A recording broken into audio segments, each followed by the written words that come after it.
प्रभु यीशु मसीह के सामर्थी नाम में मांगते हैं, सब कहें आमीन। हालेलुया। तो सब जन बैठ जाओ, अपने अपने स्थानों को ग्रहण करो।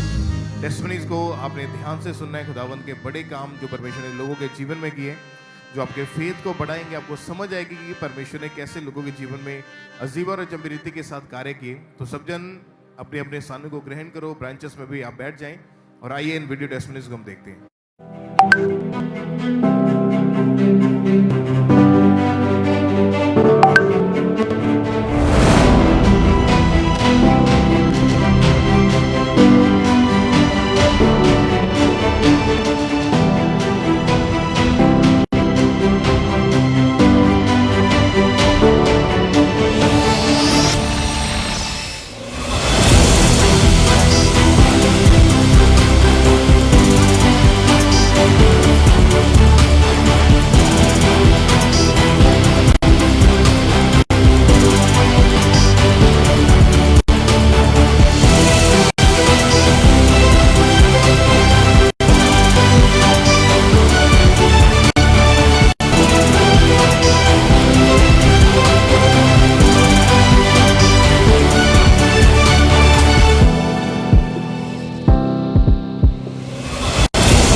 फिर मुझे चिट्टे का नशा मेरे फ्रेंड्स करते थे। फिर वो पन्नी पे लगाते थे और कई के बीच में ऐसे फ्रेंड्स थे वो इंजेक्शन भी लगाते थे। फिर उनकी तरफ मैंने देखकर मैं भी चिट्टे का इंजेक्शन लगाना शुरू कर दिया। जो मेरे फ्रेंड्स थे वो लूट मार करते थे, वो चोरियां करते थे और मुझे भी आदत लग गई उनके साथ लूट मार करने की। तब मैं उनके साथ जाता था और लूट मार और छीन करता था लोगों से। एक दिन मैं अपने फ्रेंड के साथ चिट्टे का नशा कर रहा था और मैंने ओवरडोज लगा लिया। उसके बाद में मुझे पता ही नहीं मैं कहाँ पर पड़ा हूँ, कहाँ गिरा हुआ हूँ। मेरे फ्रेंड्स ही मुझे घर पर लेकर आए। वो डॉक्टरों ने इसे जब देखा तो उन्होंने कहा कि इसकी सांसें सिर्फ 5% है। 100 में से ये 5% जिंदा है, बाकी जब मर चुका है। उसके बाद आधे घंटे के बाद और ब्रेन तक ऑक्सीजन भी नहीं पहुंच रही थी और डॉक्टरों ने कह दिया कि ये डेड है। फिर उसी दिन इसे वेंटिलेटर पर रखा गया और इसे ऑक्सीजन, इसकी जो सांसें थी वो भी नहीं चल रही थी। इसकी ऑक्सीजन भी बनावटी थी, इसकी धड़कन भी बनावटी थी, सारा कुछ ही नकली चल रहा था इसका। हालेलुया, जय मसीह सबको। मेरा नाम सीमा, ये मेरा बेटा हिमांशु है। हम जलंधर के रहने वाले हैं और मैं आज अपने बेटे की सबसे बड़ी गवाही देने जा रही हूँ। परमेश्वर ने जो इसकी लाइफ में बहुत बड़ा मिरेकल किया है। अभी मेरी उम्र 22 साल की है। जब मैं 18 साल का था तब का मैंने नशा करना शुरू किया, क्योंकि जो मेरे फ्रेंड्स थे वो भी नशा करते थे और मैं भी नशे में लग गया। मैंने सबसे पहले कूलिप लगाई, फिर मैंने ड्रिंक की, वो भी मुझे अच्छी लगी। फिर मैंने भांग का नशा किया, जो सूटा पीते हैं, वो भी मुझे अच्छा लगा। फिर मुझे चिट्टे का नशा मेरे फ्रेंड्स करते थे। फिर वो पन्नी पे लगाते थे और कई के बीच में ऐसे फ्रेंड्स थे वो इंजेक्शन भी लगाते थे। फिर उनकी तरफ मैंने देखकर मैं भी चिट्टे का इंजेक्शन लगाना शुरू कर दिया। जब मैं लगाता था तब मुझे बहुत अच्छा लगता था, मुझे अच्छी फीलिंग्स आती थी। तब तो मेरे नशे के हालात ऐसे हो गए थे, मुझे सुबह उठते नशा चाहिए था, चाहे बाद में चाहिए थे, मुझे नशा चाहिए था पहले तो। जब मैं नशा करता था तब मेरे पास तो मैं कोई काम तो इतना करता नहीं था। फिर मैं पैसों का रेंज कभी घर से चोरी कर लेता था। जो मेरे फ्रेंड्स थे वो लूट मार करते थे, वो चोरियां करते थे और मुझे भी आदत लग गई उनके साथ लूट मार करने की। तब मैं उनके साथ जाता था और लूट मार और छीन करता था लोगों से। एक दिन मैं अपने फ्रेंड के साथ चिट्टे का नशा कर रहा था और मैंने ओवरडोज लगा लिया। उसके बाद में मुझे पता ही नहीं मैं कहाँ पर पड़ा हूँ, कहाँ गिरा हुआ हूँ। मेरे फ्रेंड्स ही मुझे घर पर लेकर आए। वो जब वो लड़के ना मेरे बेटे को घर लेके आए ना, इसे कोई होश नहीं था। उन्होंने बेड पे रखा इसे, मैंने पानी डाला इसके सर पर, बहुत कुछ किया। फिर लड़के ने ना अपनी घड़ी के साथ इसका वो टेम्परेचर टेस्ट किया, जो भी था। इसके सांसें नहीं चल रही थी, धड़कन इसकी बिल्कुल बंद थी। उसने कहा कि आंटी बेटा ख़त्म है। मैंने कहा नहीं, ऐसा नहीं हो सकता, नहीं हो सकता, ऐसा कभी भी नहीं हो सकता। फिर मैंने अपनी बेटी से कहा कि कुछ भी करो, इसे हॉस्पिटल लेके जाओ। ऐसे इसे उठाया और गाड़ी में पाया और हॉस्पिटल लेके चले गए। जब इसको पहले हॉस्पिटल लेके गए, डॉक्टरों ने इसे जब देखा तो उन्होंने कहा कि इसकी सांसें सिर्फ 5% है, 100 में से ये 5% जिंदा है, बाकी जब मर चुका है। उसके बाद आधे घंटे के बाद और ब्रेन तक ऑक्सीजन भी नहीं पहुंच रही थी और डॉक्टरों ने कह दिया कि ये डेड है। पर मेरी फैमिली ने फिर भी कहा, मेरी बेटी ने, नहीं आप इलाज करो इसका, जैसे भी करो इलाज करो। उन्होंने इलाज शुरू कर दिया। फिर उसी दिन इसे वेंटिलेटर पर रखा गया और इसे ऑक्सीजन, इसकी जो सांसें थी वो भी नहीं चल रही थी, इसकी ऑक्सीजन भी बनावटी थी, इसकी धड़कन भी बनावटी थी, सारा कुछ ही नकली चल रहा था इसका। डॉक्टर ने हमें बताया कि जो इसने वाइट का इंजेक्शन लगाया, ड्रग्स वगैरह का ना, वो इंजेक्शन लगाया तो 6 घंटे ये पड़ा रहा, इसके ब्रेन में ऑक्सीजन नहीं पहुंची और अब ये डेड है। जब डॉक्टर ने हमें जवाब भी दे दिया था, फिर ना हमें इसे जलंधर के दूसरे प्राइवेट हॉस्पिटल में ले गए। डॉक्टर ने एडमिट तो कर लिया, पर उस डॉक्टर ने भी हमें यही कहा कि इसमें कुछ नहीं है, ये डेड है। ये बिल्कुल कोमा में चला गया था, ना तो जो देख सकता था, ना ये बोल सकता था, ना ये चल सकता था। इसकी बॉडी में कोई भी हलचल नहीं थी, जहाँ तक कि ये एक उंगल तक भी हिला नहीं सकता था अपनी। डॉक्टर ने इलाज वगैरह इसका किया। जब इसका ट्रीटमेंट हुआ तो डॉक्टर ने यही कहा कि इसकी हालत बहुत क्रिटिकल है, जहर पूरी बॉडी में फैल चुका था, कि इसके बचने का कोई चांस नहीं था। डॉक्टर ने कहा कि आप इसे दूसरे हॉस्पिटल में शिफ्ट कर लो। फिर वहाँ से हमने रेफ़र कर लिया, तीसरे हॉस्पिटल में चले गए। वहाँ जाकर भी डॉक्टर ने कहा कि जहर तो बहुत फैल चुका है, इसका कोई इलाज नहीं है। फिर भी मेरी फैमिली ने कहा कि आप नहीं, इसे रखो, क्योंकि जब मेरा बेटा हॉस्पिटल में था ना, तो ये 2-2.5 महीने हॉस्पिटल रहा, उसके बीच में ना 6 केस आए वहाँ पे, ऐसे ही आए, लड़कों के आए, ड्रग्स लिया, कोई 1 दिन जिया, कोई 2 घंटे जिया, 6 ही लड़के डेड हो गए। जब मेरी फैमिली जो सुनती थी ना, वो यही कहती थी कि जिएगा नहीं, ये नहीं बचेगा, क्योंकि 6 लड़के तो मर चुके हैं, ड्रग्स से ही मर चुके हैं। सबको यही होता था कि नहीं, कभी भी इसकी सांसें बंद हो सकती है। फिर भी डॉक्टर ने हमें कहा कि चलो ठीक है, बहुत खर्चा हो चुका है, 17 लाख रुपया। जब वहाँ हॉस्पिटल में भी मेरे फ्रेंड सर्कल में मेरे रिलेटिव वगैरह आते थे, इसे देखने आते थे ना, वो यही कहते थे कि ये लड़का बचेगा नहीं, जब मर जाएगा, ये पैसा वेस्ट कर रहे हैं इतना।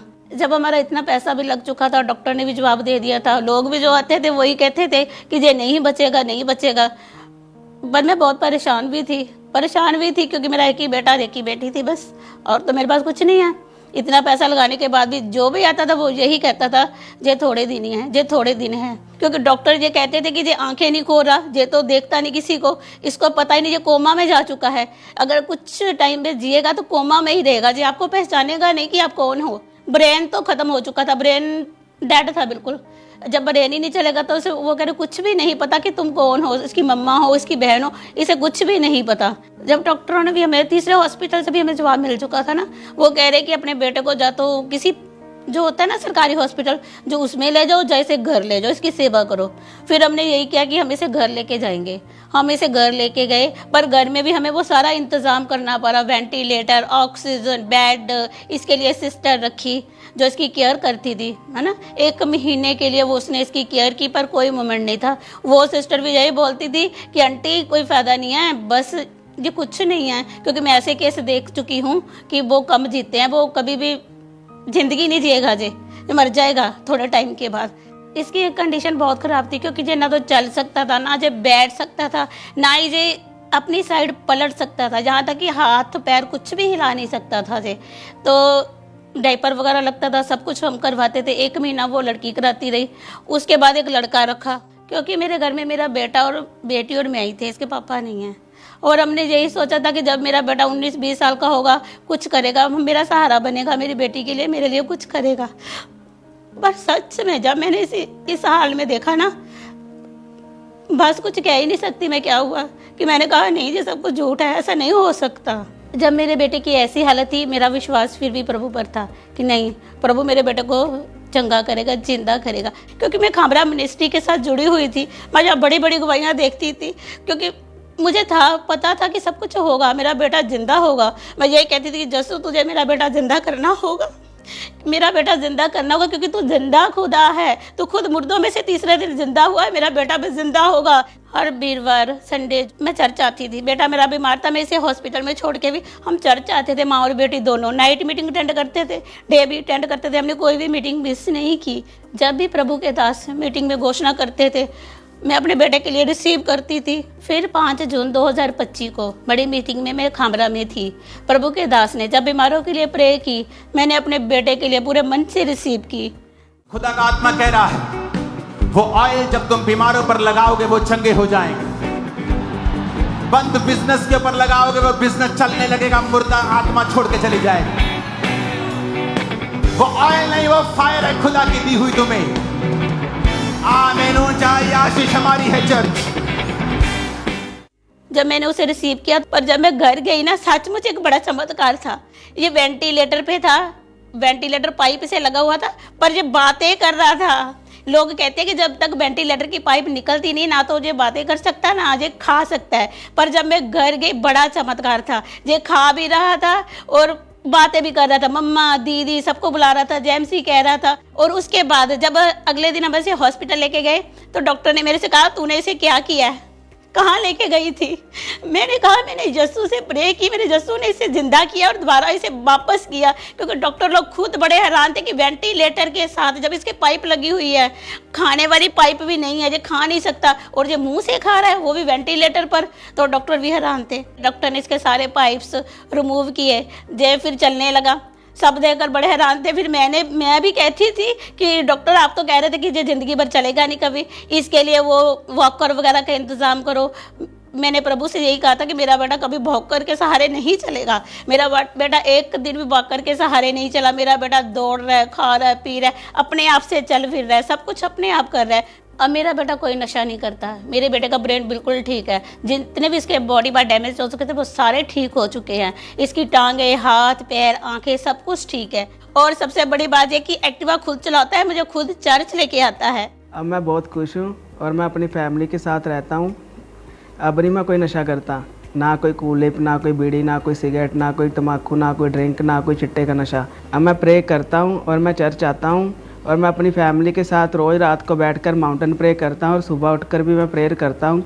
रात को सोने टाइम भी हम प्रे कर कर सोते हैं। अब मेरी पूरी लाइफ बदल चुकी है और मैंने बपतिस्मा ले लिया है। डॉक्टर ने कहा था अगर ठीक हो भी गया ये कोमा में रहेगा, और अब मैं चल फिर पा रहा हूँ और मेरी मेमोरी बिल्कुल ठीक है। पर अभी मैं प्रभु यीशु मसीह के नाम से मैं सही हूँ। जो भी लोग नशों के कारण बीमार हैं या वेंटिलेटर पे है, मैं उनको एक ही मैसेज देना चाहती हूँ कि प्रभु यीशु पे विश्वास करो, सब कुछ हो सकता है। वो बड़े बड़े काम करता है। मुर्दों को जिंदा करने वाला मेरा परमेश्वर जिंदा खुदा है, महान है, वो सब कुछ कर सकता है। प्रभु के पास आओ, सब कुछ है। अपना विश्वास बढ़ाओ, अड़े और खड़े रहो, कभी भी ना टलो। सचमुच परमेश्वर मेरा जिंदा खुदा है, वो सब कुछ करने की ताकत रखता है। जैसे उसने मेरे बेटे को नया जीवन दिया, डेड बर्थ से जीवित किया, जिंदा किया। मेरा बेटा चल रहा है, फिर रहा है, खा रहा है, सब कुछ कर रहा है। और आज भी जो लोग ऐसी कंडीशन में है, वेंटिलेटर पे है, नशों में हैं, प्रभु के पास आए, प्रभु उनको भी चंगा करेगा।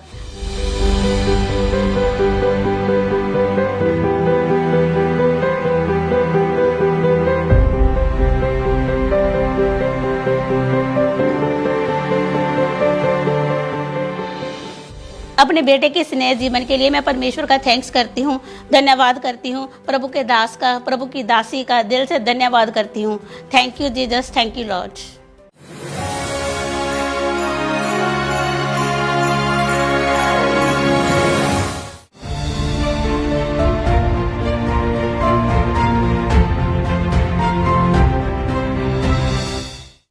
जनवरी 2015 ਚ ਤੇ ਮੈਂ ਪ੍ਰੈਗਨੈਂਟ ਸੀ। ਸਾਰਾ ਕੁਝ ਵਧੀਆ ਚੱਲ ਰਿਹਾ ਸੀ। 7ਵੇਂ ਮਹੀਨੇ ਮੈਨੂੰ ਅਚਾਨਕ ਹੀ ਬਲੀਡਿੰਗ ਹੋਣ ਲੱਗ ਗਈ ਤੇ ਅਸੀਂ ਡਾਕਟਰ ਕੋਲ ਗਏ ਵੀ ਉਹਨਾਂ ਨੇ ਕਿਹਾ ਵੀ ਬੇਬੀ ਦੀ ਧੜਕਣ ਹੈ ਨਹੀਂ ਤੇ ਤੁਹਾਡਾ ਮਿਸਕੈਰੇਜ ਹੋ ਚੁੱਕਿਆ। ਉਸ ਵੇਲੇ ਮੈਂ ਬਹੁਤ ਪਰੇਸ਼ਾਨ, ਟੈਨਸ਼ਨ 'ਚ ਰਹਿੰਦੀ ਸੀ ਵੀ ਪਤਾ ਨਹੀਂ ਕੀ ਬਣੂਗਾ ਕੀ ਨਹੀਂ। ਪਰ ਸਾਡੇ ਨਾਲ ਹਰ ਵਾਰੀ ਇਹੀ ਹੋ ਰਿਹਾ ਸੀ ਵੀ ਮੈਨੂੰ ਗੰਦੇ ਸੁਪਨੇ ਆਉਂਦੇ ਸੀ, ਹਰ ਵਾਰੀ ਮਿਸਕੈਰੇਜ ਹੋ ਜਾਂਦਾ ਸੀ, ਬੱਚੇ ਦੀ ਧੜਕਣ ਨਹੀਂ ਬਣਦੀ ਸੀ। ਇਦਾਂ ਕਰਦੇ ਕਰਦੇ 2015 ਤੱਕ तो लगा के भी 2020 तक मेरे 6 मिसकैरेज होए। एक मेरे बेटे की डैथ हो गई सी। फिर असीं डॉक्टर कोल गए, डॉक्टर ने कहा भी तुहाडे बच्चे जानी गलना स्टार्ट हो गई, भी तुसीं बच्चा कैरी नहीं कर सकते, भी बच्चे जानी जहर फैलन लग जाओ, तुहाडी जान नूं भी खतरा। उन्होंने कहा भी तुसीं ऑपरेशन करा के भी बच्चे जानी कढ़ा दो, भी तुसीं बच्चा होर नहीं लै सकदे। ते मैं बाली टेंशन च रहिंदी सी भी असीं की करिए की नहीं। असीं बहुत दवाइयां खाइयां, 5 ਤੋਂ 4 डॉक्टर असीं बदले, अन्य जगहों ते भी असीं गए, सानूं कितों भी रिजल्ट नहीं मिलिया, कोई भी सानूं किते फर्क नहीं पिया। सारे जैमस जी, मेरा नाम अंजू आ। ਇਹਨਾਂ ਦਾ ਨਾਮ ਸੂਰਜ ਹੈ, ਮੇਰੇ ਘਰ ਵਾਲੇ ਆ ਤੇ ਅਸੀਂ ਫਰੀਦਕੋਟ ਦੇ ਰਹਿਣ ਵਾਲੇ ਆ ਤੇ ਅਸੀਂ ਆਪਣੇ ਜੀਵਨ ਦੀ ਬਹੁਤ ਵੱਡੀ ਗਵਾਹੀ ਦੇਣ ਜਾ ਰਹੇ ਹਾਂ। ਮੇਰੀ ਮੈਰਿਜ 2005 'ਚ ਹੋਈ ਸੀ, ਉਸ ਤੋਂ ਬਾਅਦ 2007 'ਚ ਮੇਰੀ ਵੱਡੀ ਕੁੜੀ ਹੋਈ ਸੀ ਤੇ ਉਸ ਤੋਂ ਬਾਅਦ ਮੇਰੀ ਛੋਟੀ ਕੁੜੀ 2010 'ਚ ਹੋਈ ਸੀ। ਉਸ ਤੋਂ ਬਾਅਦ ਸਾਨੂੰ ਐਂ ਸੀ ਵੀ ਚਲ ਮੁੰਡਾ ਹੋਵੇ, ਸਾਡੀ ਫੈਮਿਲੀ ਕੰਪਲੀਟ ਹੋ ਜਾਏਗੀ। ਜਨਵਰੀ 2015 'ਚ ਤੇ ਮੈਂ ਪ੍ਰੈਗਨੈਂਟ ਸੀ, ਸਾਰਾ ਕੁਝ ਵਧੀਆ ਚੱਲ ਰਿਹਾ ਸੀ। 7ਵੇਂ ਮਹੀਨੇ ਮੈਨੂੰ ਅਚਾਨਕ ਬਲੀਡਿੰਗ ਹੋਣ ਲੱਗ ਗਈ ਤੇ ਅਸੀਂ ਡਾਕਟਰ ਕੋਲ ਗਏ ਵੀ ਉਹਨਾਂ ਨੇ ਕਿਹਾ ਵੀ ਬੇਬੀ ਦੀ ਧੜਕਣ ਹੈ ਨਹੀਂ ਤੇ ਤੁਹਾਡਾ ਮਿਸਕੈਰੇਜ ਹੋ ਚੁੱਕਿਆ। ਉਸ ਵੇਲੇ ਮੈਂ ਬਹੁਤ ਪਰੇਸ਼ਾਨ ਟੈਨਸ਼ਨ 'ਚ ਰਹਿੰਦੀ ਸੀ ਵੀ ਪਤਾ ਨਹੀਂ ਕੀ ਬਣੂਗਾ ਕੀ ਨਹੀਂ, ਪਰ ਸਾਡੇ ਨਾਲ ਹਰ ਵਾਰੀ ਐਂ ਹੋ ਰਿਹਾ ਸੀ ਵੀ ਮੈਨੂੰ ਗੰਦੇ ਸੁਪਨੇ ਆਉਂਦੇ ਸੀ, ਹਰ ਵਾਰੀ ਮਿਸਕੈਰੇਜ ਹੋ ਜਾਂਦਾ ਸੀ ਵੀ ਬੱਚਿਆਂ ਦੀ ਧੜਕਣ ਨਹੀਂ ਬਣਦੀ ਸੀ। 2016 'ਚ ਮੈਂ ਫਿਰ 5ਵੀਂ ਵਾਰ ਪ੍ਰੈਗਨੈਂਟ ਹੋਈ ਤੇ ਉਸ ਤੋਂ ਬਾਅਦ ਮੈਨੂੰ ਗੰਦੇ ਸੁਪਨੇ ਦਿਖਣ ਲੱਗ ਗਏ, ਗੰਦਾ ਪਾਣੀ, 7ਵਾਂ ਸੇ ਬੱਚੇ 8ਵਾਂ ਸੇ ਤੇ ਮੈਨੂੰ ਬਲੀਡਿੰਗ ਹੋਣ ਲੱਗ ਗਈ ਤੇ ਉਸ ਤੋਂ ਬਾਅਦ ਅਸੀਂ ਡਾਕਟਰ ਕੋਲ ਗਏ ਤੇ ਡਾਕਟਰ ਨੇ ਕਿਹਾ ਵੀ ਤੁਹਾਡੇ ਫਿਰ ਮਿਸਕੈਰੇਜ ਹੋ ਗਿਆ, ਬੱਚੇ ਦੀ ਧੜਕਣ ਹੈ ਨਹੀਂ। ਜਦੋਂ ਫਿਰ ਮੇਰਾ ਮਿਸਕੈਰੇਜ ਹੋ ਗਿਆ ਵੀ ਸਾਨੂੰ ਐਂ ਸੀ ਵੀ ਕੀ ਹੋ ਰਿਹਾ ਸਾਡੇ ਨਾਲ, ਅਸੀਂ ਘਰੇ ਬਹੁਤ ਪਰੇਸ਼ਾਨ, ਬਹੁਤ ਦੁਖੀ, ਮੈਂ ਅੰਦਰ ਬਾਹਰ ਕਿਤੇ ਨਹੀਂ ਜਾਣਾ, ਦਿਨ ਰਾਤ ਰੋਣਾ ਵੀ ਕੀ ਕਰੀਏ ਅਸੀਂ ਕੀ ਨਹੀਂ। ਇਹ ਵੀ ਰੋਂਦੇ ਰਹਿੰਦੇ ਸੀ ਵੀ ਸੋਚਦੇ ਸੀ ਵੀ ਸਾਡੇ ਨਾਲ ਇੱਦਾਂ ਕਿਉਂ ਹੋ ਰਿਹਾ, ਵੀ ਸਾਡੇ ਬੇਬੀ ਕਿਉਂ ਨਹੀਂ ਹੋ ਰਿਹਾ। 2017 'ਚ ਮੈਂ ਫਿਰ 6ਵੀਂ ਵਾਰੀ ਪ੍ਰੈਗਨੈਂਟ ਹੋਈ ਤੇ ਉਸ ਤੋਂ ਬਾਅਦ ਫਿਰ ਮੈਨੂੰ ਸਤਾਨੀ ਸੁਪਨੇ ਆਉਣ ਲੱਗ ਗਏ। 5ਵੇਂ ਮਹੀਨੇ ਫਿਰ ਮੇਰਾ ਮਿਸਕੈਰੇਜ ਹੋ ਗਿਆ। ਉਸ ਤੋਂ ਬਾਅਦ ਅਸੀਂ ਫਿਰ ਪਰੇਸ਼ਾਨ, ਇੰਨਾ ਟੈਨਸ਼ਨ ਵੀ ਸਾਡੇ ਨਾਲ ਹਰ ਵਾਰ ਐਂ ਕਿਉਂ ਹੋ ਰਿਹਾ, ਸਾਨੂੰ ਸਮਝ ਨਹੀਂ ਆ ਰਹੀ ਸੀ।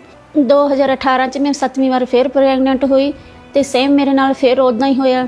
2019 'ਚ ਮੈਂ ਫਿਰ 8ਵੀਂ ਵਾਰ ਪ੍ਰੈਗਨੈਂਟ ਹੋਈ, ਉਸ ਤੋਂ ਬਾਅਦ ਫਿਰ ਸੇਮ ਮੇਰੇ ਨਾਲ ਐਵੇਂ ਸਤਾਨੀ ਸੁਪਨੇ ਦਿਖੇ ਮੈਨੂੰ। 3 ਮਹੀਨੇ ਫਿਰ ਮੇਰਾ ਕੇਸ ਖਰਾਬ ਹੋ ਗਿਆ। 2020 'ਚ ਮੈਂ 9ਵੀਂ ਵਾਰ ਪ੍ਰੈਗਨੈਂਟ ਹੋਈ ਤੇ ਅਸੀਂ ਡਾਕਟਰ ਕੋਲ ਗਏ, ਜਿਵੇਂ ਉਹਨਾਂ ਨੇ ਦੱਸਿਆ ਵੀ ਤੁਹਾਡੇ ਬੇਬੀ ਦਾ ਹਾਰਟ ਕੰਮ ਨਹੀਂ ਕਰ ਰਿਹਾ, ਧੜਕਣ ਨਹੀਂ ਚੱਲ ਰਹੀ ਆ। ਉਸ ਤੋਂ ਬਾਅਦ ਫਿਰ ਮੇਰਾ ਮਿਸਕੈਰੇਜ ਹੋ ਗਿਆ। ਇੱਦਾਂ ਕਰਦੇ 2015 ਤੋਂ ਲਗਾ ਕੇ ਵੀ 2020 ਤੱਕ ਮੇਰੇ 6 ਮਿਸਕੈਰੇਜ ਹੋਏ, ਇੱਕ ਮੇਰੇ ਬੇਟੀ ਦੀ ਡੈਥ ਹੋ ਗਈ ਸੀ। ਫਿਰ ਅਸੀਂ ਡਾਕਟਰ ਕੋਲ ਗਏ, ਡਾਕਟਰ ਨੇ ਕਿਹਾ ਵੀ ਤੁਹਾਡੇ ਬੱਚੇ ਜਾਨੀ ਗਲਣਾ ਸਟਾਰਟ ਹੋ ਗਈ, ਵੀ ਤੁਸੀਂ ਬੱਚਾ ਕੈਰੀ ਨਹੀਂ ਕਰ ਸਕਦੇ, ਵੀ ਬੱਚੇ ਜਾਨੀ ਜ਼ਹਿਰ ਫੈਲਣ ਲੱਗ ਜਾਊਗਾ, ਤੁਹਾਡੀ ਜਾਨ ਨੂੰ ਵੀ ਖਤਰਾ। ਉਹਨਾਂ ਨੇ ਕਿਹਾ ਵੀ ਤੁਸੀਂ ਆਪਰੇਸ਼ਨ ਕਰਾ ਕੇ ਵੀ ਬੱਚੇ ਜਾਨੀ ਕਢਾ ਦਿਓ, ਵੀ ਤੁਸੀਂ ਬੱਚਾ ਹੋਰ ਨਹੀਂ ਲੈ ਸਕਦੇ। ਤੇ ਮੈਂ ਬਾਹਲੀ ਟੈਨਸ਼ਨਾਂ 'ਚ ਰਹਿੰਦੀ ਸੀ ਵੀ ਅਸੀਂ ਕੀ ਕਰੀਏ ਕੀ ਨਹੀਂ। ਅਸੀਂ ਬਹੁਤ ਦਵਾਈਆਂ ਖਾਈਆਂ, 5 ਤੋਂ 4 ਡਾਕਟਰ ਅਸੀਂ ਬਦਲੇ, ਅਨ ਜਗ੍ਹਾਵਾਂ ਤੇ ਵੀ ਅਸੀਂ ਗਏ, ਸਾਨੂੰ ਕਿਤੋਂ ਵੀ ਰਿਜ਼ਲਟ ਨਹੀਂ ਮਿਲਿਆ, ਕੋਈ ਵੀ ਸਾਨੂੰ ਕਿਤੇ ਫਰਕ ਨਹੀਂ ਪਿਆ। ਅਸੀਂ ਧਾਗੇ ਦੇ ਵਿੱਚ ਬਹੁਤ ਅਸੀਂ ਫਿਰੇ ਹਾਂ, ਦਵਾਈਆਂ ਬਹੁਤ ਖਾਈਆਂ ਮੈਂ, ਦੇਸੀ ਅੰਗਰੇਜ਼ੀ, ਲੱਖੋਂ ਪੈਸੇ ਸਾਡੇ ਬਰਬਾਦ ਹੋਏ ਇਨ ਚੀਜ਼ਾਂ 'ਚ। ਲੋਕ ਮੈਨੂੰ ਇਹ ਕਹਿੰਦੇ ਸੀ ਵੀ ਜਿਵੇਂ ਤੇਰਾ ਮੁੰਡਾ ਨਹੀਂ ਹੋਣਾ। ਮੈਨੂੰ ਐਸੇ ਵੀ ਪਤਾ ਨਹੀਂ ਕਿਉਂ ਸਾਡੇ ਨਾਲ ਐ ਹੋ ਰਿਹਾ ਵੀ ਲੋਕੀ ਕਹਿੰਦੇ ਤੇਰਾ ਮੁੰਡਾ ਨਹੀਂ ਹੋਣਾ, ਤੂੰ ਫੁੱਕਾ ਮਾਰਦੀ ਰਹਿ ਜਾਏਂਗੀ। ਮੈਂ ਬਹੁਤ ਪਰੇਸ਼ਾਨ, ਬਹੁਤ ਟੈਨਸ਼ਨ 'ਚ ਰਹਿੰਦੀ ਸੀ। ਮੇਰੀ ਕੁੜੀਆਂ ਵੀ ਐਂ ਕਰਦੀ ਸੀ ਵੀ ਮੰਮੀ ਆਪਣੇ ਭਰਾ ਹੈ ਨਹੀਂ, ਸਾਡੇ ਭਰਾ ਹੈ ਨਹੀਂ, ਵੀ ਲੋਕਾਂ ਦੇ ਭਰਾ ਹੈਗੇ ਵੀ ਸਾਡੇ ਕਿਉਂ ਨਹੀਂ ਹੈਗਾ। ਸਾਡੇ ਰਿਸ਼ਤੇਦਾਰ ਐਂ ਕਹਿੰਦੇ ਸੀ ਵੀ ਤੂੰ ਮੁੰਡਾ ਗੋਦ ਲੈ ਲਾ, ਵੀ ਨਹੀਂ ਹੁੰਦਾ ਚਲ ਕੋਈ ਨਹੀਂ ਆਪਾਂ ਗੋਦ ਲੈ ਲੈਂਦੇ, ਪਰ ਮੇਰੇ ਘਰ ਵਾਲੇ ਕਹਿੰਦੇ ਵੀ ਆਪਾਂ ਗੋਦ ਨਹੀਂ ਲੈਣਾ, ਕਦੇ ਨਾ ਕਦੇ ਤਾਂ ਹੋਊਗਾ। ਇਹ ਬੱਚੇ ਜਾਣ ਦੀ ਭਾਰ ਦੀ ਪ੍ਰੋਬਲਮ ਕਰਕੇ ਜਿਵੇਂ ਮੈਂ ਘੁੰਮਣਾ ਫਿਰਨਾ ਕਰਦੀ ਸੀ, ਮੁੜ ਕੇ ਹਫਤਾ ਮੇਰੇ ਕੋਲ ਉੱਠਿਆ ਨਹੀਂ ਜਾਂਦਾ ਸੀ, ਕੁੜੀਆਂ ਹੀ ਸਾਰਾ ਘਰ ਦਾ ਕੰਮ ਕਰਦੀ ਸੀ, ਮੇਰੀ ਬੋਡੀ ਬਹੁਤ ਕਮਜ਼ੋਰ ਹੋ ਗਈ ਸੀ, ਮੇਰੇ ਘੁੰਮਣਾ ਫਿਰਨਾ ਕੋਈ ਕੰਮ ਨਹੀਂ ਹੁੰਦਾ ਸੀ, ਮੇਰੇ 'ਚ ਥਕਾਵਟ ਬਹੁਤ ਜ਼ਿਆਦਾ ਰਹਿੰਦੀ ਸੀ। ਇੰਨੇ ਵਾਰੀ ਮੇਰੀ ਵਾਈਫ ਦੇ ਮਿਸਾਜ ਹੋ ਗਏ, ਸਾਡਾ ਬੁਰਾ ਹਾਲ ਹੋ ਗਿਆ ਰੋ ਕੇ ਜੀ। 2-3 ਲੱਖ ਰੁਪਏ ਲੱਗ ਗਏ, ਇੰਨੇ ਡਾਕਟਰ ਬਦਲੇ ਜੀ, 4-5 ਡਾਕਟਰ ਬਦਲੇ ਜੀ, ਕੋਈ ਫਰਕ ਨਹੀਂ ਪਿਆ ਜੀ। ਡਾਕਟਰ ਨੂੰ ਕਿਹਾ ਵੀ ਹੁਣ ਤੁਹਾਡੇ ਬੱਚੇ ਲਈ ਮੁਸ਼ਕਿਲ ਹੈ ਜੀ, ਹੁਣ ਨਾਮੁਮਕਿਨ ਆ ਵੀ ਹੁਣ ਨਹੀਂ ਹੋਣਾ ਬੱਚਾ ਤੁਹਾਡੇ। ਮੇਰੀ ਵਾਈਫ ਦੀ ਬੱਚੇ ਦਾ ਜਮ੍ਹਾਂ ਖਤਮ ਹੋ ਚੁੱਕੀ ਗੱਲ ਚੁੱਕੀ ਸੀ ਜੀ, ਇਸ ਲਈ ਉਹ ਕਹਿੰਦੇ ਵੀ ਆਪਰੇਸ਼ਨ ਕਰਾ ਕੇ ਕਢਾਉਣੀ ਪਊਗੀ। ਹੋਰ ਐਂ ਨਹੀਂ ਸਾਰੀ ਦਿਹਾੜੀ ਟੈਨਸ਼ਨ 'ਚ ਰਹਿੰਦੇ ਸੀ, ਨਾ ਕੰਮ 'ਚ ਮਨ ਲੱਗਦਾ ਨਾ ਘਰੇ ਲੱਗਦਾ ਸੀ। ਸੋਚਿਆ ਵੀ ਕੀ ਬਣੂ, ਸਾਡੇ ਬੁਢਾਪੇ ਦਾ ਸਾਰਾ ਕੌਣ ਬਣੂਗਾ। ਇੱਕ ਵਿਸ਼ਵਾਸੀ ਨੇ ਸਾਨੂੰ ਦੱਸਿਆ ਵੀ ਪ੍ਰਭੂ ਯਿਸੂ ਬਾਰੇ, ਵੀ ਖਾਮਰਾ ਚਰਚ ਤੁਸੀਂ ਜਾ ਕੇ ਦੇਖੋ ਵੀ ਉੱਥੇ ਬਹੁਤ ਵੱਡੇ ਕੰਮ ਹੁੰਦੇ ਆ, ਜਿਨ੍ਹਾਂ ਦੇ ਬੇਟੇ ਜਾਂ ਬੱਚੇ ਕਿਸੇ ਦੀ ਕੁਝ ਹੁੰਦਾ ਨਹੀਂ, ਵੀ ਪ੍ਰਭੂ ਯਿਸੂ ਉਹਨਾਂ ਨੂੰ ਸਭ ਕੁਝ ਦਿੰਦਾ, ਸਭ ਦੀ ਮਨੋਕਾਮਨਾ ਉੱਥੇ ਪੂਰੀ ਹੁੰਦੀ ਆ। ਮੈਂ ਪਹਿਲੀ ਵਾਰ ਖਾਮਰਾ ਚਰਚ ਆਈ, ਜਦੋਂ ਮੈਨੂੰ ਬਹੁਤ ਵਧੀਆ ਲੱਗਿਆ, ਬਹੁਤ ਮੈਨੂੰ ਚੰਗਾ ਲੱਗਿਆ ਵੀ ਮੈਂ ਗਵਾਹੀਆਂ ਸੁਣਦੀ ਸੀ। ਜਦੋਂ ਗਵਾਹੀਆਂ ਸੁਣ ਕੇ ਮੇਰਾ ਹੋਰ ਵਿਸ਼ਵਾਸ ਬਣਦਾ ਗਿਆ ਵੀ ਮੈਨੂੰ ਐਸੇ ਵੀ ਮੇਰੀ ਸ਼ਰਮਿੰਦਗੀ ਇੱਥੋਂ ਹੀ ਦੂਰ ਹੋਵੇਗੀ, ਮੈਨੂੰ ਬੇਬੀ ਦੀ ਬਲੈਸਿੰਗ ਮਿਲੂਗੀ ਤੇ ਇੱਥੋਂ ਹੀ ਮਿਲੇਗੀ, ਹੋਰ ਕਿਤੋਂ ਨਹੀਂ ਮਿਲਦੀ।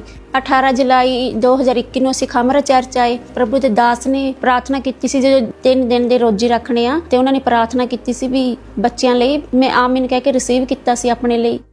कल यहाँ पे रोजा प्रार्थना है, दिन रात के 3 रोजा प्रार्थना। अगले 3 दिन हम प्रार्थना करेंगे प्रार्थना वॉरियर के साथ। आप यहाँ पे होंगे, प्रार्थना वॉरियर्स प्रेयर्स करेंगे। कल सुबह 6 बजे हम प्रार्थना को शुरू कर देंगे और 3 दिन रात फास्टिंग में हम प्रेयर करेंगे। थर्सडे मॉर्निंग को आपका फास्ट हम यहीं पे खुलवाएंगे और उसके बाद मीटिंग करेंगे, आमीन करेंगे, आपको घर भेजेंगे। और मैं आपको कह रहा हूं ऐसा एक्सपीरियंस आपने कभी नहीं किया होगा। 3 डे फास्टिंग प्रेयर। अब आप चर्च में आ सकते हैं, अगर बारिश हुई हम अंदर प्रेयर कर लेंगे छत के नीचे, लेकिन हम प्रेयर करेंगे 3 दिन। अपने हाथों को उठाओ, थैंक यू जीसस बोलो ऊंची आवाज में। 3 ਦਿਨਾਂ ਦੇ ਮੈਂ ਰੋਜ਼ੀ ਦਿਨ ਰਾਤ ਦੇ ਰੋਜ਼ੀ ਰੱਖੇ। ਕੁਝ ਦਿਨਾਂ ਬਾਅਦ ਮੈਂ ਪ੍ਰੈਗਨੈਂਸੀ ਟੈਸਟ ਕੀਤਾ ਤੇ ਮੈਂ ਪ੍ਰੈਗਨੈਂਟ ਸੀ। ਇਸ ਵਾਰ ਮੇਰੀ ਪ੍ਰੈਗਨੈਂਸੀ ਬਿਲਕੁਲ ਸਹੀ ਸੀ। ਮੈਨੂੰ ਕੋਈ ਸ਼ੈਤਾਨੀ ਸੁਪਨੇ ਕੋਈ ਕੁਝ ਨਹੀਂ ਦਿਖਿਆ। ਮੈਨੂੰ ਪਰਮੇਸ਼ਵਰ ਨੇ ਮੈਨੂੰ ਤੇ ਮੇਰੇ ਪ੍ਰੈਗਨੈਂਸੀ ਨੂੰ ਸੰਭਾਲ ਕੇ ਰੱਖਿਆ। ਇੱਕ ਦਿਨ ਪ੍ਰਭੂ ਦੇ ਦਾਸ ਮੇਰੇ ਸੁਪਨੇ 'ਚ ਆਏ ਤੇ ਉਹਨਾਂ ਨੇ ਮੈਨੂੰ ਵਰਡ ਦਿੱਤੇ ਵੀ ਤੁਹਾਡੀ ਜਿੰਨੀ ਵੀ ਮੁਰਦਾ ਚੀਜ਼ਾਂ ਤੁਹਾਡੇ ਜੀਵਨ 'ਚ ਜੋ ਵੀ ਮੁਰਦਾ ਚੀਜ਼ਾਂ ਉਹ ਸਾਰੀ ਚੀਜ਼ਾਂ ਜੀਵਿਤ ਹੋ ਚੁੱਕੀ ਹੈ। ਮੈਂ ਪੂਰੇ ਵਿਸ਼ਵਾਸ ਨਾਲ ਉਹ ਸ਼ਬਦ ਨੂੰ ਆਪਣੇ ਲਈ ਰਿਸੀਵ ਕੀਤਾ ਵੀ ਐਤਕੀ ਕੋਈ ਪ੍ਰੋਬਲਮ ਨਹੀਂ ਆਊਗੀ। 9 ਅਪ੍ਰੈਲ 2022 ਨੂੰ ਮੇਰੇ ਬੇਬੀ ਬੁਆਏ ਹੋਇਆ ਤੇ ਮੈਂ ਬਹੁਤ ਖੁਸ਼ ਸੀ। ਸਾਨੂੰ ਇਹ ਨਹੀਂ ਸੀ ਵੀ ਸਾਡੇ ਵੀ ਹੋਵੇਗਾ, ਪਰ ਮੈਂ ਬਹੁਤ ਖੁਸ਼ ਸੀ। ਮੇਰੇ ਪਰਮੇਸ਼ਰ ਦਾ ਮੈਂ ਬਹੁਤ ਧੰਨਵਾਦ ਕਰਦੀ ਸੀ। ਮੈਂ ਦੇਖ ਕੇ ਬੇਬੀ ਨੂੰ ਬਹੁਤ ਖੁਸ਼ ਸੀ, ਮੇਰੀ ਫੈਮਿਲੀ ਬਹੁਤ ਖੁਸ਼ ਸੀ। ਵਿਆਹ ਦੇ 17 ਸਾਲ ਬਾਅਦ ਮੇਰੇ ਪਰਮੇਸ਼ਵਰ ਨੇ ਬੇਟੇ ਨਾਲ ਬਲੈਸ ਕੀਤਾ। ਜਦੋਂ ਡਾਕਟਰ ਨੇ ਮੈਨੂੰ ਪਹਿਲੀ ਵਾਰ ਮੇਰਾ ਬੇਟਾ ਮੇਰੇ ਗੋਦੀ 'ਚ ਦਿੱਤਾ ਤੇ ਮੈਂ ਬਹੁਤ ਖੁਸ਼ ਸੀ। ਮੈਂ ਸੋਚਿਆ ਨਹੀਂ ਸੀ ਵੀ ਮੇਰੇ ਨਾਲ ਵੀ ਐਂ ਹੋਊਗਾ। ਮੇਰੇ ਪਰਮੇਸ਼ਵਰ ਨੇ ਮੈਨੂੰ ਉੱਚਾ ਕੀਤਾ। ਜਿਵੇਂ ਲੋਕੀ ਮੈਨੂੰ ਕਹਿੰਦੇ ਸੀ ਵੀ ਇਹਦੇ ਨਹੀਂ ਮੁੰਡਾ ਹੋ ਸਕਦਾ, ਪਰ ਮੇਰੇ ਪਰਮੇਸ਼ਵਰ ਨੇ ਦਿੱਤਾ ਮੈਨੂੰ। ਮੈਂ ਉਹਨੂੰ ਘੁਮਾਉਣ ਲੈ ਕੇ ਜਾਂਦੀ ਸੀ, ਉਹਦੇ ਕੱਪੜੇ ਵੀ ਖਰੀਦਦੇ ਹਾਂ। ਸਾਡੀ ਫੈਮਿਲੀ ਬਹੁਤ ਖੁਸ਼ ਆ। ਅਸੀਂ ਪਹਿਲਾਂ ਜਿੰਨੇ ਦੁਖੀ ਸੀ ਪਰ ਹੁਣ ਅਸੀਂ ਇੰਨੇ ਦੁਖੀ ਨਹੀਂ ਪਾ। ਅਸੀਂ ਬਹੁਤ ਖੁਸ਼ ਹਾਂ ਪ੍ਰਭੂ ਦੀ ਦਇਆ ਨਾਲ, ਬਹੁਤ ਖੁਸ਼। ਜਿਹੜੇ ਲੋਕੀ ਸਾਨੂੰ ਐਂ ਕਹਿੰਦੇ ਸੀ ਵੀ ਤੁਹਾਡੇ ਬੇਟਾ ਨਹੀਂ ਹੋ ਸਕਦਾ, ਉਹ ਹੁਣ ਪੁੱਛਦੇ ਵੀ ਤੁਹਾਡੇ ਬੇਟਾ ਹੋਇਆ ਵੀ ਤੁਸੀਂ ਕਿੱਥੇ ਜੁੜੇ। ਮੈਂ ਕਿਹਾ ਅਸੀਂ ਪ੍ਰਭੂ ਯਿਸੂ ਨੂੰ ਮੰਨਦੇ ਹਾਂ, ਅਸੀਂ ਖਾਮਰਾ ਚਰਚ ਜਾਂਦੇ ਹਾਂ। ਅਸੀਂ ਹੁਣ ਬਹੁਤ ਖੁਸ਼ ਹਾਂ, ਸਾਡੀ ਫੈਮਿਲੀ ਪੂਰੀ ਹੋ ਚੁੱਕੀ। ਮੇਰੇ ਪਰਮੇਸ਼ਵਰ ਨੇ ਪੂਰਾ ਕੀਤਾ ਸਾਨੂੰ। ਅਸੀਂ ਪਹਿਲਾਂ ਅੱਧੇ ਸੀ ਪਰ ਅਸੀਂ ਹੁਣ ਪੂਰੇ ਹੋ ਗਏ ਹਾਂ। ਹੁਣ ਮੈਂ ਆਪਦੇ ਬੇਟੇ ਨਾਲ ਬਹੁਤ ਖੁਸ਼ ਹਾਂ। ਜਦੋਂ ਮੈਂ ਕੰਮ ਤੇ ਹੋਣਾ, ਮੈਂ ਨਾਲ ਖੇਡਦਾ, ਮੇਰੀ ਸਾਰੀ ਥਕਾਵਟ ਉਤਰ ਜਾਂਦੀ ਹੈ। ਮੈਂ ਉਹਨੂੰ ਖਿਡੌਣੇ ਲੈ ਕੇ ਦਿੰਦਾ, ਕੋਈ ਬਾਜ਼ਾਰ ਘੁਮਾਉਣਾ ਹੀ ਕੋਈ ਵਾਰੀ। ਜਿਨ ਭੈਣਾਂ ਕੋਲੇ ਬੇਬੀ ਨਹੀਂ, ਉਹਨਾਂ ਦੀ ਫੈਮਿਲੀ ਕੰਪਲੀਟ ਨਹੀਂ ਆ, ਪ੍ਰਭੂ ਯਿਸੂ ਤੇ ਵਿਸ਼ਵਾਸ ਰੱਖੋ। ਪ੍ਰਭੂ ਯਿਸੂ ਕਦੇ ਨਿਰਾਸ਼ਾ ਨਹੀਂ ਰੱਖਦਾ। ਪ੍ਰਭੂ ਹਮੇਸ਼ਾ ਪੂਰਾ ਕਰਦਾ ਸਾਰੀ ਫੈਮਲੀਆਂ ਨੂੰ। ਜਿਵੇਂ ਮੈਨੂੰ ਪੂਰਾ ਕੀਤਾ ਪ੍ਰਭੂ ਤੁਹਾਨੂੰ ਵੀ ਪੂਰਾ ਕਰੇਗਾ। ਜਿਵੇਂ ਪ੍ਰਭੂ ਨੇ ਮੈਨੂੰ ਬੇਟੇ ਨਾਲ ਬਲੈਸ ਕੀਤਾ ਪ੍ਰਭੂ ਤੁਹਾਨੂੰ ਵੀ ਬਲੈਸ ਕਰੂਗਾ। ਪਰਮੇਸ਼ਵਰ ਹਮੇਸ਼ਾ ਬਲੈਸ ਕਰਨ ਵਾਲਾ, ਸਭ ਦੀ ਸਰਬਤੀ ਦੂਰ ਕਰਨ ਵਾਲਾ ਪਰਮੇਸ਼ਵਰ ਆ।